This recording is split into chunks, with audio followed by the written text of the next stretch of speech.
Variable Price Barcode Parser to work together with advanced fees on Clover. Apps are provided by CSI Works, and there's absolutely no compatibility issues. We're going to start off with the Variable Price Barcode Parser, which still requires configuration here. Quickly complete the configuration. We're going to Settings, Accessibility, and in Accessibility we're going to turn the Variable Price Barcode Parser on.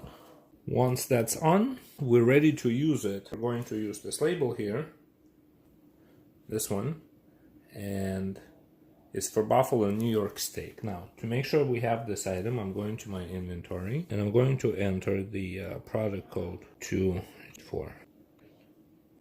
We do not have that item set up. So to set up this item, we're going to click on Add Item. The name needs to be Buffalo New York steak. We've made the price variable. The product code here needs to correspond to the product code on the label.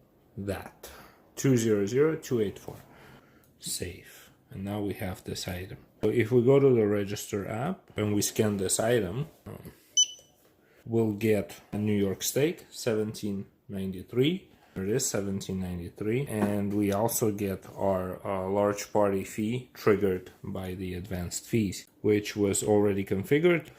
Fee, large party fee, and you can see that it's a variable price item. The fee got triggered automatically as advertised.